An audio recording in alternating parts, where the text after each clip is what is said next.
우리는 지난 시간까지 창세기의 말씀을 살폈어요. 그래서 하나님의 창조, 그리고 하나님의 언약, 그리고 하나님께서 선택하신 믿음의 족장들을 하나님께서 어떻게 신실하시게 인도하셨는가, 그 신실하신 인도하심을 쭉 보았습니다. 그런 인도하신 끝에 우리는 지난주 결론을 내리기를, 하나님은 우리의 창조주이시며 창조하신 것을 자신의 선하신 뜻 가운데 인도하시는 주권자이시며, 그 모든 인도가 결국 우리의 구원을 위해 일하시는 주님이시에 그분은 우리의 구원자이시다, 이렇게 말씀을 드리고 창세기를 닫았습니다. 그리고 이제 신약 성경 가운데 또 한 권을 선택해서 우리가 함께 말씀을 보게 되는 이 성경은, 이제 하나님의 그 신실하신 인도하심이 교회를 어떻게 풍성케 하고, 그 인도하심이 교회에 어떤 특성을 내게 했는가를 살피면서 또한 몇 주간, 몇 달간 이렇게 함께 나누려고 합니다. 오늘은 처음 시간이기 때문에 이 데살로니가 교회에 대해서 조금 설명을 드려야 되는 약간의 지난한 시간을 조금 견뎌내야 됩니다. 이 서신은 여러분도 잘 아시듯이 신약 성경 가운데 갈라디아서라고 하는 성경과 함께 굉장히 일찍 기록된 편지입니다. 얼마나 일찍 기록된 편지이냐면 복음서보다도 훨씬 일찍 기록된 편지예요. 그러니 신약 성경 가운데 가장 첫 번째로, 시기적으로 첫 번째로 빨리 기록된 성경이 뭐냐 그럴 때 데살로니가 전서입니다. 시기로는 주후 50년경에 바울 사도께서 2차 전도 여행을 하시는 중에 고린도라고 하는 지역에서 머물러 계시면서 쓰셨던 편지가 바로 데살로니가 전서입니다. 제가 이렇게 이야기하는 이유는 신약 교회 가운데 비교적 일찍 편지로 남겨진 이 서신서를 보면 다시 우리는 신약 교회가 막 태동하는 시대로 돌아가서 초대교회의 심장 소리를 듣는 것과 같다라는 이야기를 드리고 싶기 때문입니다. 복음이 처음 세상에 퍼져갔던 그때 믿음 때문에 눈물을 흘렸던 성도들의 눈물이 기록되어 있습니다. 그 눈물을 넘어 눈물을 흘릴 수밖에 없지만 눈물을 흘리게 되는 이유가 힘들어서가 아니라 하나님 주신 은혜 때문임을 기억해서 그들의 믿음 고백이 기록되어 있습니다. 그런 교회를 향한 사도의 애틋한 사랑도 녹아 있습니다. 그래서 단지 편지를 읽는 것이 아니라 살아계신 하나님께서 창조주가 되시고 주권주가 되시고 구원주가 되신 그 하나님이 교회를 어떻게 타동시키는가를 생동감 있게 볼 수 있는 서신입니다. 우리는 그 가운데 1절부터 4절까지 읽으면서 편지의 인사말을 읽게 됩니다. 제가 설교 제목을 뭐라고 정했지요? 교회를 향한 바울의 감사입니다. 이 인사말에는 데살로니가 교회를 향한 바울의 감사의 메시지가 전해지는데, 이 감사의 내용들을 살피면서 하나님께서 참된 교회에 무엇을 부어주셨는지, 그리고 주님 사랑 교회가 무엇의 특징 있는 교회가 되어야 되는지를 말씀 가운데 함께 조명받도록 하겠습니다. 자, 먼저 데살로니가 교회가 어떤 교회는가? 이 서신을 사도 바울이 쓸 즈음에 사실 바울의 모든 관심의 대상 지역은 소아시아라는 지역입니다. 지금으로 말하면 터키 밑에 있는, 여러분이 소아시아 7교회에 쓴 편지 요한계시록 알고 계시죠? 거기에 등장하는 그 지역이 사도 바울이 이 즈음에 자신의 관심사였어요. 왜 그러냐면 자신이 태어나고 자란 곳이 다소라고 하는 지역인데, 이 다소가 소아시아에 속해 있는 지역입니다. 그러니 자신이 선교사로 부름받고 말씀을 전하게 될 때 자신이 태어나고 자란 익숙한 도시에서 자신의 친족들과 형제들과 친구들에게 복음을 전하고 싶었던 것은 당연하겠죠. 근데 하나님께서 이를 막으셨습니다. 사람의 계획은 이렇게 잘 짰음에도 불구하고 성령님이 그 계획을 막으셔서 그의 발걸음을 소아시아에서 유럽으로 인도하셨습니다. 배경이 되는 사도행전 16장을 읽어보면 사도 바울께서 소아시아 서북부 끝에서 드로아라고 하는 지역에서 환상을 볼 때 유럽 넘어 마게도라고 하는, 마게도냐는 유럽의 관문입니다. 마게도 사람 한 사람이 서서 환상으로 손짓을 하여 아뢰되 와서 도우라라는 꿈을 꾸게 됩니다. 이것이 단순히 꿈이 아니라 사도는 하나님께서 성령 가운데 주신 하나님의 계심을 즉각적으로 믿고 순종하고 그 즉시로 전도 대원과 함께 배를 타고 에게를 넘어 마게도냐로 향하게 되었습니다. 이 마게도냐 유럽의 관문의 첫 번째 도시가 빌립보입니다. 여러분이 잘 아는 빌립보서의 배경이 되는 그 지역이에요. 의료업을 하는 루디아 여인이 회심하게 되고 복음을 전하는 그 일 때문에 감옥에 잠깐 갇히게 되었을 때 하나님이 감옥 안에 있는 그 간수를 회심시키기 위하여 그곳에서 주 예수 그리스도를 믿으라 그리하면 너와 내 집이 구원을 얻으리라 말씀하시고 그 집이 구원받는 은혜를 누리게 되었습니다. 많은 사람들이 회심하게 되죠. 좋은 추억을 안고 이제 사도 바울은 두 번째 지역으로 옮긴 지역이 설명이 길어서 죄송합니다. 오늘 어디라고요? 데살로니가입니다. 이렇게 서두를 길게 하기가 참 어려운데 죄송합니다. 잘 들어주셨습니다. 감사합니다. 데살로니가 지역이었습니다. 근데 이 지역은 로마의 대로가 연결되는 지역이기 때문에 굉장히 큰 상업 도시입니다. 상업 도시라는 것은 무역과 교통의 요충지라 이 말입니다. 무역과 교통의 요충지라는 말은 사람이 많이 모인다는 말입니다. 당시에 헬라 사람, 유대인을 포함하여 많은 사람들이 모인다는 것은 문화의 다양성이 확보된 지역이란 말입니다. 하지만 당시의 모든 문화는 우상을 숭배하는 것으로부터 태동된 문화였기 때문에 문화가 다양하다는 것은 그만큼 우상도 많다는 겁니다. 우상이 많다는 것은 십계명의 기준에서 범죄, 죄악들이 만연한 도시라 그 말입니다. 사도 바울은 복음을 효과적으로 증거하기 위하여 유대인들이 세우는 회당에 들어가서 3주에 거쳐서 몇 번의 설교를 했을까요? 3번의 설교를 했습니다. 3번 설교 듣고 회심한 신자가 얼마나 있을까? 의구심을 가질 수도 있겠지만 성경에 보면 경건한 많은 헬라인들이 주의 말씀 앞에 부복하고 적지 않은 귀부인들이 예수 그리스도를 영접했다 그랬습니다. 내용은 간단합니다. 성경을 풀어 예수께서 그리스도이심을 설명해주고 설교한 거예요.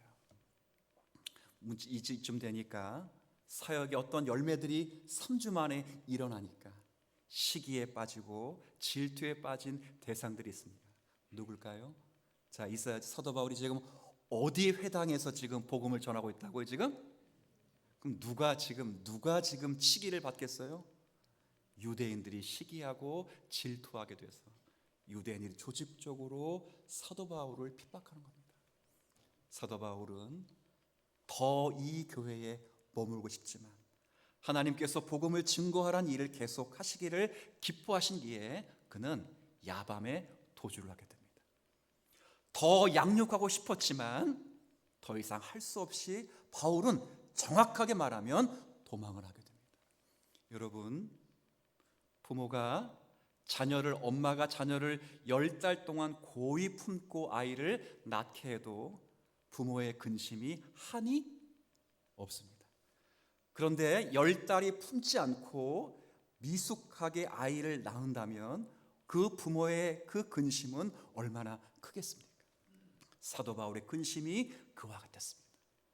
사도 바울은 다른 지역으로 가서 늘 데살로니가 지역에 있는 사랑하는 형제들을 대하여 관심 갖고 기도하고 있을 때 바울의 신실한 동역자인 디모데가 사도 바울에게 굉장히 중요한 소식 하나를 전해주는데, 오늘 본문은 아니지만 다음에 살펴볼 본문이지만 6절의 말씀을 사도 바울에게 전해준 말씀이거든요.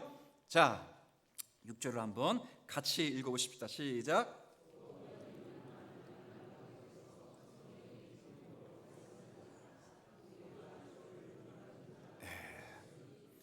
자, 데살로니가 교회에 3주 동안 복음 전하고 도망갔습니다. 과연 이 교회가 버틸 수 있을까? 나도 도망갔는데 저 환난을 견딜 수 있을까? 그럴 때 그 지역에 주님을 모하는 사람이 있었다고요? 본받는 사람. 상황이 어떻습니까? 평안하고 기쁠 때였습니까? 아닙니다. 6절 앞부분에 너희가 환난 가운데, 어떤 환난? 많은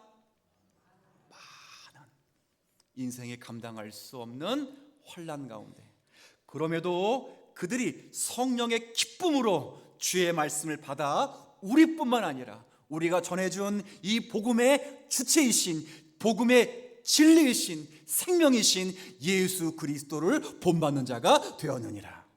자, 묻습니다. 하나님이 하신 겁니까? 아니면 바울이 노력해서 얻은 겁니까? 하나님이 하신 겁니다.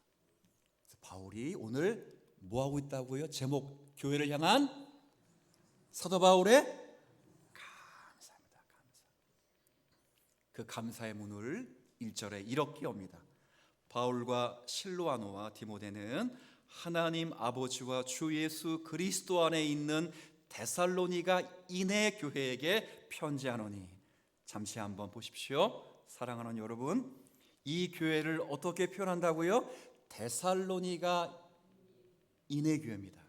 무슨 말이죠? 데살로니가 사람들로 구성된 교회라 그 말입니다. 그렇지요. 어디에 세워졌으니까? 데살로니가에 세워졌으니까 당연히 데살로니가인 사람들로 구성된 교회입니다. 그러나 그 앞을 잠깐 보시면 그 앞에 뭐라고 되어 있어요? 하나님 아버지와 주 예수 그리스도 안에입니다.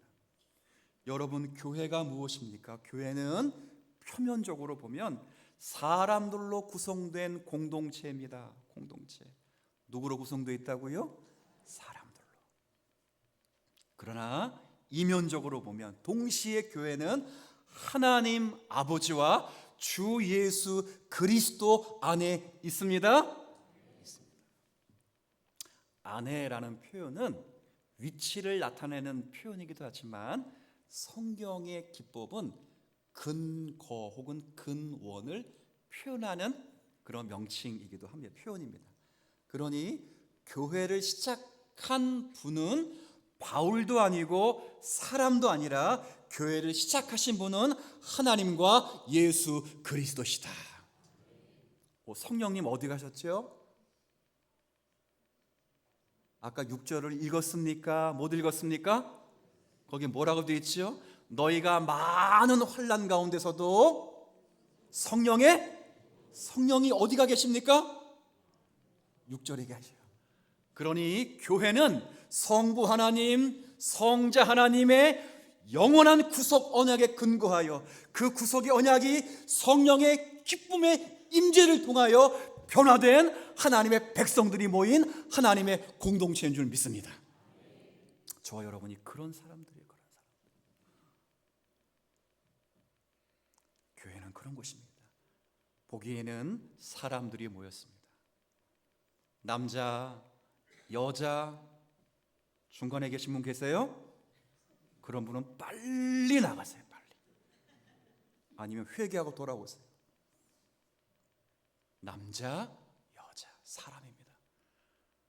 표면적으로는 사람이 보이지요? 설교 말씀을 집중해서 듣는 분들도 계시고, 어제 모르겠어요, 온라이트를 하셨는지 약간의 눈을 피스디 감고 아멘 아멘 가시는 분도 계시지만, 그러나 이 교회는 하나님 안과 그리스도 예수 안에 있는 주님의 교회입니다.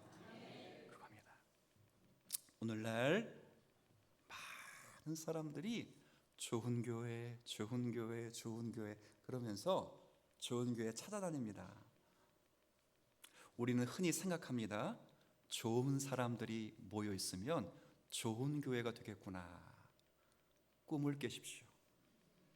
이 세상에 좋은 사람은 없습니다. 우리보다 월등히 기도를 많이 하셨고, 우리보다 성경을 더 많이 연구하셨고, 우리보다 더 많이 주님의 찬란한 빛을 직접 경험하신 바울 사도께서 로마인들에게 편지를 쓰면서 1장에 뭐라고 기록하냐면 의인은 없나니, 시편의 말씀과 구약의 경륜을 통해 사도 바울은 찬란한 그리스도의 빛 앞에서 고백하는 거예요. 좋은 사람이 있다고요? 감추어졌을 뿐이죠. 좋은 사람이 모였다고 해서 좋은 교회가 아닙니다. 우리는 우리가 생각하는 것보다, 자신이 생각하는 것보다 훨씬 나쁜 존재입니다. 우리는 정말 죄인이고 좋은 사람이 되지 못합니다. 그래서 좋은 사람이 모인 곳이 좋은 교회가 아니라 어쩔 수 없는 죄인들이 모여 있지만 그 안에 하나님의 임재가 있는 곳, 그곳이 정말 좋은 교회의 핵심인 줄 믿습니다. 사람들만 모이면 모이는 교회는 별 수 없어요. 그런데 그 안에 6절 읽었잖아요. 성령이 임재하셔서 인생의 허물과 어리석음과 약함을 감춰주실 때 거기에 참된 은혜가 흐르는 거예요. 사람들이 모여 있는데 말씀의 통치가 임하는 것, 하나님의 은혜입니다. 사람이 만든 게 아닙니다. 사람들이 모여 있는데 사랑으로 서로를 섬길 수 있는 기회가 되고, 누군가가 아파 고민하는데 누군가가 누군지는 모르지만 단 한 번도 말을 해본 적도 없고 그와 식사해 본 적도 없지만 새벽에 나와 그를 향하여 간절히 눈물을 흘리며 기도할 수 있는 이유는 그 안에 하나님 안에 있는 성령의 기쁨이 그 안에 흐르기 때문이에요. 이건 사람이 만들 수 있는 게 아닙니다. 아닙니다. 여러분, 이 세상의 어떤 조직 가운데, 지금 제가 세상 표현을 써서 세속적이라고 해서 죄송하는데 1시간 동안 떠드는데 아무도 대꾸하지 않고 저만 바라보는 세상의 단체가 어디에 있습니까? 어디 있어요? 교회입니다. 교회입니다. 여기에는 경상도 분도 계시고 여기에는 전라도 분도 계실 거예요. 모르겠어요. 우리 교회 안에 그런 분이 없기를 바라지만 계실 거예요. 그러나 지금 저의 연약한 허물을 덮으신 하나님께서 이 설교의 말씀이 죽이 되든 밥이 되든 전하게 하실 때 하나님께서 주시는 말씀을 듣도록 하시는 것은 사람은 죄인이지만 우리 안에 성령께서 역사하시기 때문입니다. 교회는 그런 곳입니다. 이 교회를 바울이 3주 만에 만들었다고요? 바울은 도망갔습니다. 살기 위해서. 바울도 그런 존재예요.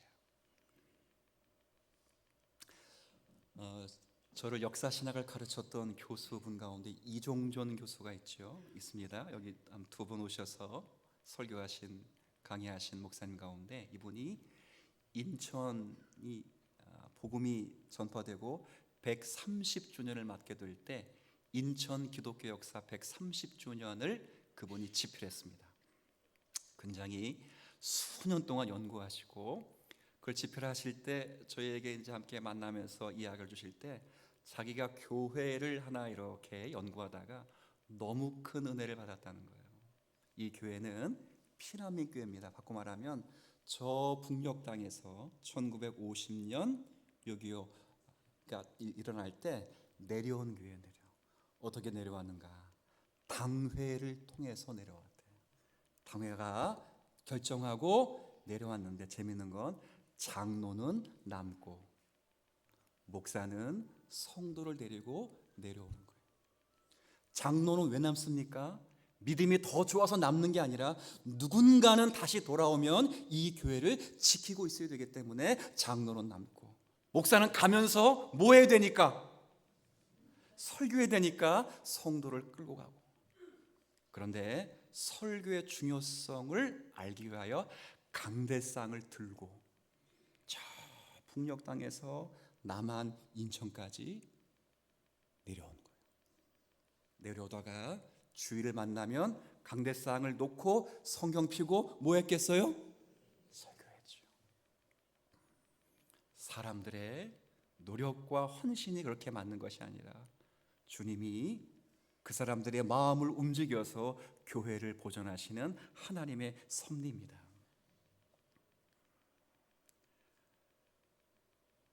사람들이 저에게 목회에 있어서 가장 중요한 본질이 무엇이냐 이렇게 물어보면, 목회에서, 목회, 신앙이 아니라 저의 목회에 있어서 가장 중요한 것이 저에게 뭐냐고 물어보면 저는 주저없이 예배라라고 말합니다. 한번 고백해 볼까요? 예배. 물론 삶의 예배는 굉장히 중요합니다.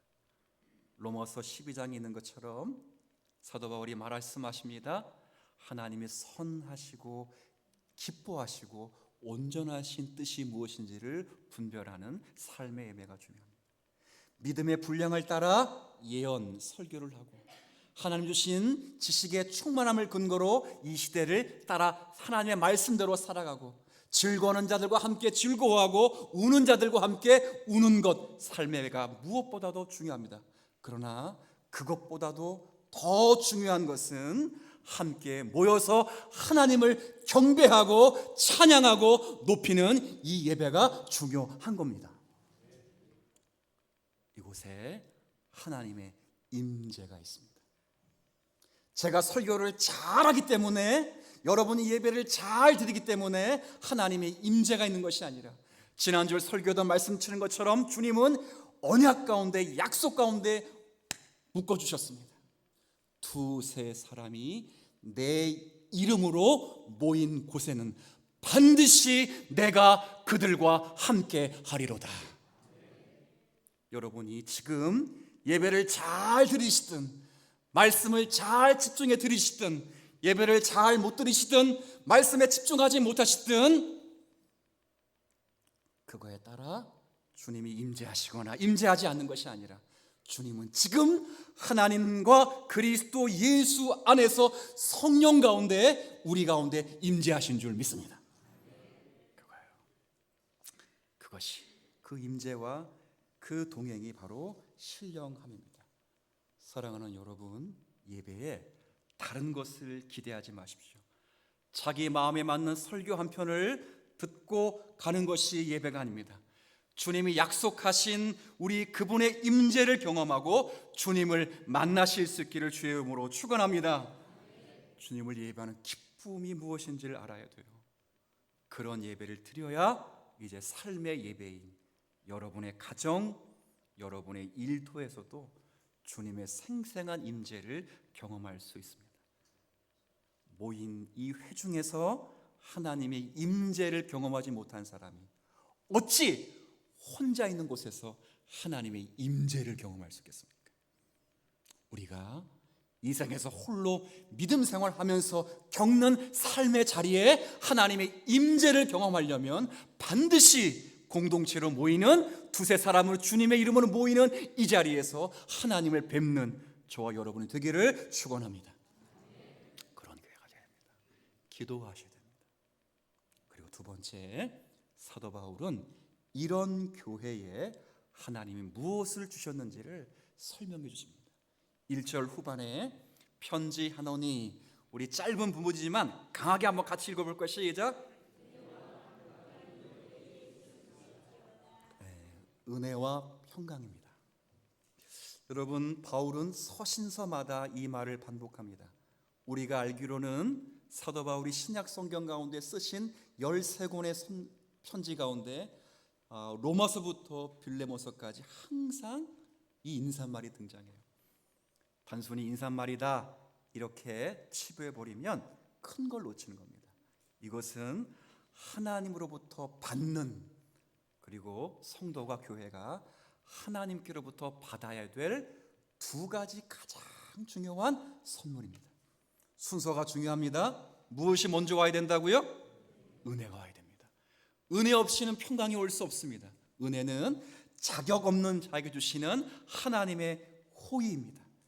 우리가 받을 만해서 구원받은 거 아닙니다. 우리가 잘해서 축복받는 거 아닙니다. 우리가 노력해서 받는 것 아닙니다. 단지 예수 그리스도의 공로 때문에 하나님이 우리를 사랑하셔서 우리를 구원하시고 우리에게 복을 주시고 우리에게 신령한 은혜를 주시는 거예요. 우리는 본래 죄인입니다. 부족하고 연약하고 넘어지는 존재입니다.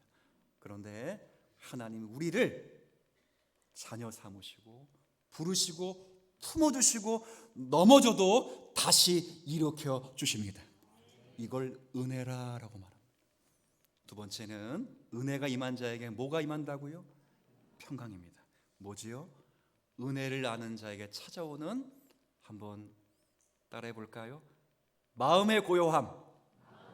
마음의 고요함입니다. 세상이 흔들려도 희한하게 마음 중심이 흔들리지 않는 것, 그게 평강입니다. 환경이 좋아서 평안한 것 아닙니다. 문제가 없어서 평안한 것도 아닙니다. 하나님이 나를 호의로 대하신다. 하나님이 나를 사랑하신다. 그것 때문에 흔들리지 않는 것입니다. 그래서 사도 바울이 은혜와 평강이 있을지어다 늘 서신서마다 이 인사를 쓰면서 가끔 세 번 정도는 자신의 서신서에서 은혜와 평강 중간에 자비라는 말, 자비. 은혜와 자비와 뭐가 있다고요? 평강이에요. 은혜와 평강을 잇는 그 자비로 우리를 대우하시기에 우리는 어떤 어려움이 와도, 세상이 흔들려도, 대인관계가 깨져도, 건강의 문제와 사업의 문제와 우리의 자녀의 문제가 흔들릴지라도 우리는 흔들리지 않습니다. 그게 진짜 은혜예요. 이것이 은혜를 아는 하나님의 백성에 주어진 또 다른 선물입니다.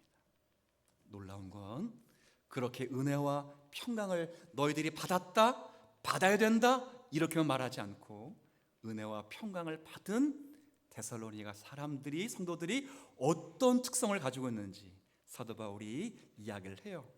보다 직접적인 감사 제목입니다. 제가 2절을 읽으면 여러분이 3절을 읽어주시면 돼요. 제가 2절을 읽겠습니다. 우리가 너희 모두로 말미암아 항상 하나님께 감사하며 기도할 때 너희를 기억함은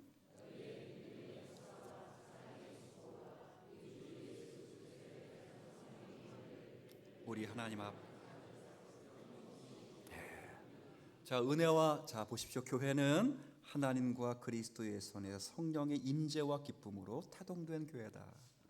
그런 교회가 하나님의 무엇과 무엇을 받았다고 받고 있다고 은혜와 그 은혜와 평강을 받은 교회는 반드시 세 가지 역사가 일어나요. 믿음, 사랑, 소망입니다. 자, 물어볼까요? 고린도서 13장과 순서가 같아요, 달라요? 다르죠. 고린도서 13장은 믿음, 소망, 사랑, 그 중에 제일은 사랑이라. 하나님 나라에 가면 믿음 필요 없습니다. 바로 앞에 계시는데. 더 이상 소망도 소망은 안 보일 때 쓰는 겁니다. 하나님 나라 가면 사랑만 있을 뿐이죠. 충만하죠. 그런데 데살로니가 전서는 지금 성도들이 사도 바울이 전한 복음 때문에 뭘 받고 있는 교회라고요? 핍박입니다. 단순한 고난을 넘어 환난과 박해를 받고 있습니다.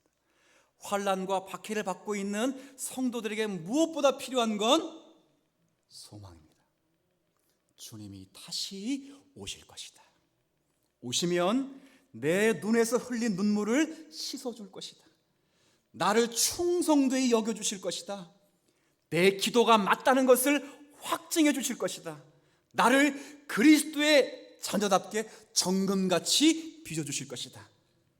그리스도의 영광의 자리에 이르러 사죄, 칭의, 새 생명 받은 성도가 영화의 자리에 이르면 그리스도의 장성한 분량이 되어 그리스도처럼 호련히 변화될 것이다. 소망의 소망.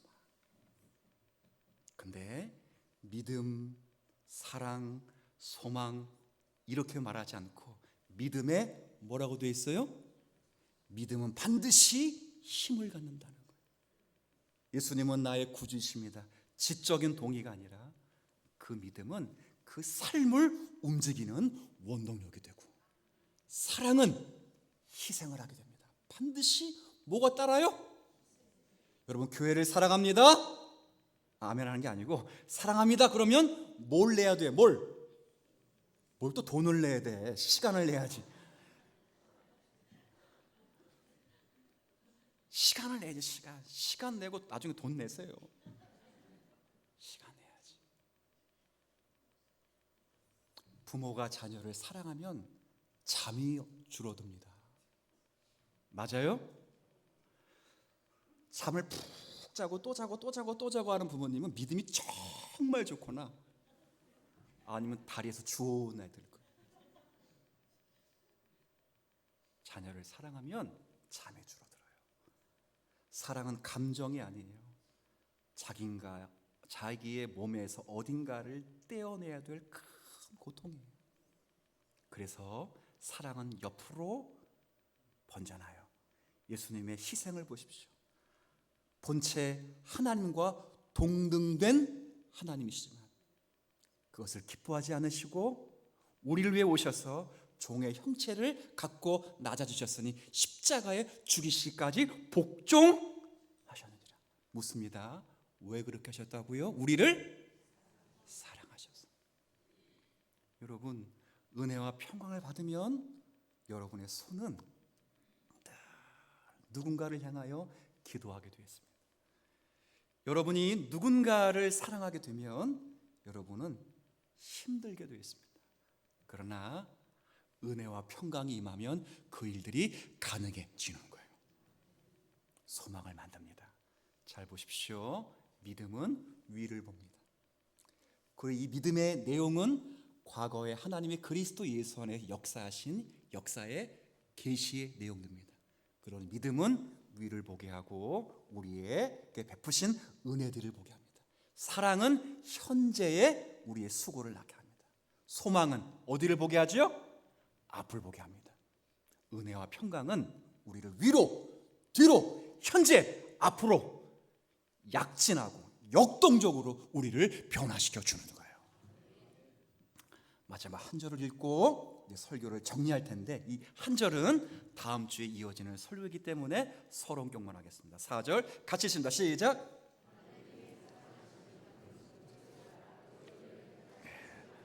아멘. 사도 바울의 가장 큰 감사는 하나님이 너희를 택하셨노라. 지금까지 3절, 1절부터 3절까지 이 모든 것을 말한 것을 볼 때 이건 반드시 하나님이 너희를 선택한 것이 분명하다. 선택의 이유가 뭡니까? 그들이 강해서, 그들이 훌륭해서가 아니라 4절 초두에 있는 것처럼 하나님이 다만 너희를 뭐했기 때문에 사랑하셔서. 여러분, 우리도 마찬가지입니다. 하나님, 우리가 먼저 하나님을 찾은 것이 아니라 하나님이 우리를 먼저 찾아와 주셨고요, 우리가 하나님을 먼저 붙든 것이 아니라 하나님이 우리를 먼저 붙들어 주셨습니다. 성도는 흔들리지 않습니다. 넘어져도 끝까지 인내하며 다시 일어납니다. 이유는 하나님이 선택해 주셨기 때문이에요. 이 사실을 알면 인생이 달라져요. 여러분이 지금 만나는 많은 환경과 사건의 해석이 달라집니다. 눈물도 우연이 아니고, 넘어진 것도 우연이 아니고, 때론 질병도 우연이 아니라 다 하나님의 손길 하나 있다. 하나님은 창조주이시기에 창조된 모든 것 가운데 우리 가운데 주어진 것이라면 하나님은 동일하게 그 창조된 것을 자신의 선하신 뜻대로 인도하시는 섭리와 주권자가 되십니다. 그러나 이 섭리와 주권자는 인생이 다다익성으로 갖는 보편적인 흐름으로 갖는 것이 아니라 반드시 택한 백성들의 구원을 위하여, 그의 영혼의 소생을 위하여 하나님은 구원주로 역사해 주신다. 그래서 그 어려움에서도, 눈물 속에서도 함몰되지 않고 기도하게 하실 수 있는 분은 하나님이시고요, 잃어버린 기도를 회복시키게 하시고, 때론 고초 가운데도 하나님의 음성을 듣게 하심으로 성도의 인생은 헛된 것이 없는 줄 믿습니다. 이것이 바울 사도의 감사였습니다. 오늘 주님 사랑 교회에 저와 여러분들이 주님 앞에 드리는 감사의 기도가 되기를 주의 이름으로 축원합니다.